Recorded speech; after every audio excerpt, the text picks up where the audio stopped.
Thank you, TJ, so much for that very kind introduction. I really appreciate that. And TJ and I do go way back. I don't know how much of an instigator he says I was, but I would thank my family not to say anything to anyone between now and tomorrow. Good afternoon, guys. Thank you all so much for coming today. I know it's a lot to ask to give up some Saturday time, especially during the middle of football season, so please know that I am very appreciative. As you all know, I am a man of few words, so I will try to keep this brief. 2 years ago, I awoke after a 2-month coma and realized that I had nearly lost my life. I immediately remembered that I had recently lost the man that taught me how to be one, and also the younger brother that I never had a chance to help become one. I also realized that God had blessed me with another opportunity to live. While my head immediately told me that I would once again grace the stage and sing, my heart told me that this once operatic voice, taken from me, I believe, by divine will, would one day be repurposed to change the world in a much different capacity. A very wise man once told me that if you don't stand for something, you will fall for anything. I owe my dad and my mom a great deal. Integrity abounds, my friends, and I'm confirming for you today that I know that there is a hurting people out there. I know that we have not been duly represented by those we have elected, and I know that there is a chance for a better tomorrow. I am still here, and I am ready, and I will stand. Folks, it's simple. As individuals, we can agree or disagree, but as Americans, the less our government intrudes on our individual liberties, the freer we are to live as a people. My impression of our current state of government, shambles and confusion. Right now we have a fleet of incompetence in our government that instead of working for its people, is steadily taking away from them.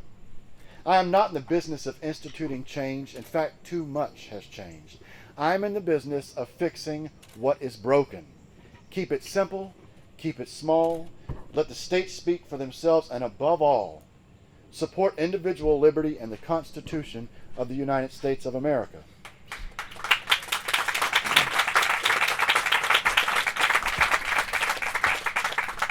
I truly believe, as was the mission of our founders, that the government should be limited to the protection of its people and to the maintenance of our liberties. Freedom and independence are neither free nor independent.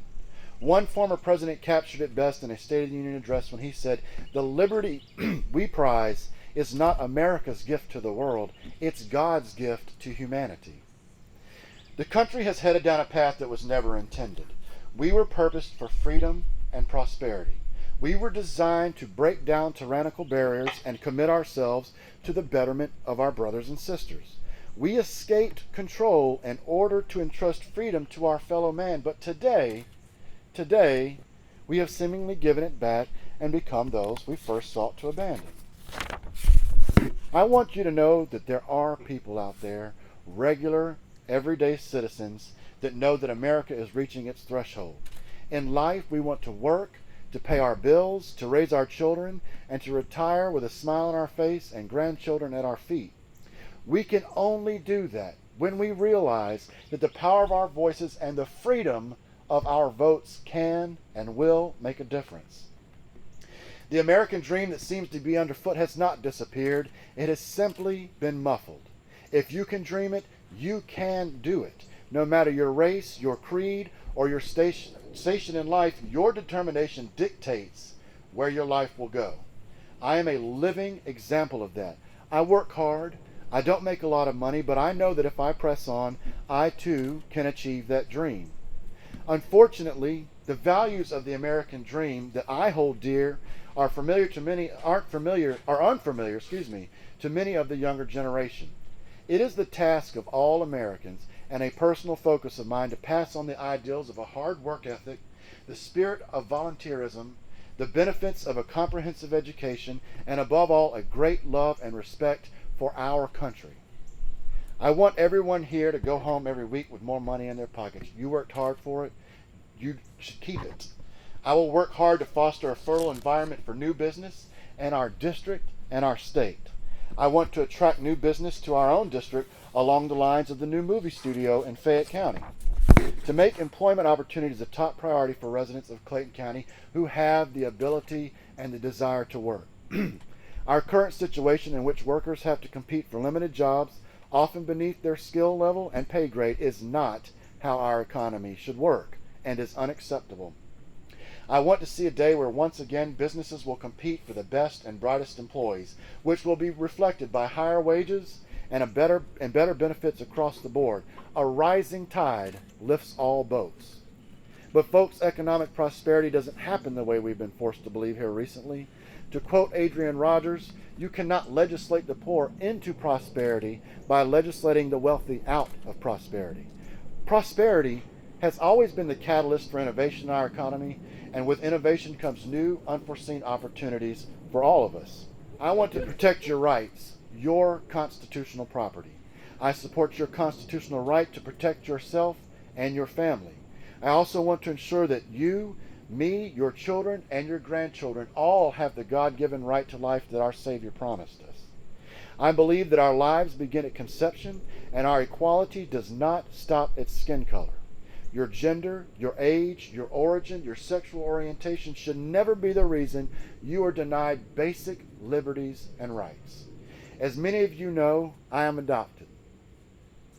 My birth parents, who are also here today, made a choice 32 years ago that saved a child, that gave him an opportunity to live, to grow, and to one day stand up for the voices that have yet to be heard.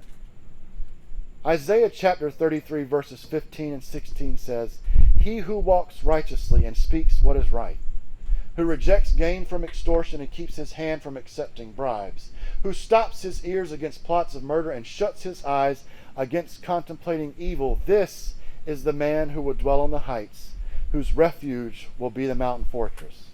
Because my mom and dad were the helm of my integrity and the foundation of my faith, I will never stop standing. Here today are members of my family, dear friends of mine that I have confided in and counted on for decades, even former teachers of mine, that without their wisdom and formidable patience, I would not even have the fortitude to stand here. Most of you know that I am a horse of a different color, and we realize now more than ever that that is okay and perhaps what is needed. The future of our nation is depending on us to start standing together, side by side, hand in hand. I have so much to be thankful for, more than I could ever scribble on paper. The time has come for us to step back from the precipice of division and for me to stand up for us on the prominence of solidarity. I am honored to believe that my country is the bulwark of nations and the ultimate bastion of freedom. For all that we stand for, we are a beacon of hope to the rest of the world. With your votes, your financial support, and most importantly, your prayers, this regular man can make a difference. It's not enough to have the courage of my own convictions. I have to have the courage of others too. To have the opportunity to serve the people of my district, the people of the great state of Georgia, and the citizens of the United States is not just an honor, but a dedicated investiture in continuing what was started, helping to grow from where we've come to where we will be, and most of all, maintaining liberty and justice for all. So today, I am humbled and excited to announce to you officially my candidacy for the Georgia State House of Representatives.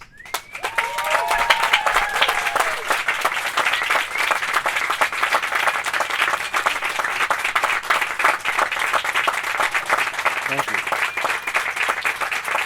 Thank you very much. Thank you.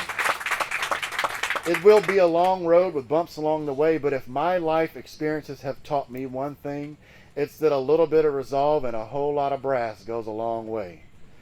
You have honored me with your presence today, and I pray that you leave here inspired and resolved with a conviction that help is on the way. To quote the great classical scientist Archimedes, "Give me a place to stand, and I shall move the earth." Thank you all so very much. I appreciate it. Somebody bring out the cake. We got cake, big cakes. Thank you very much. I appreciate it.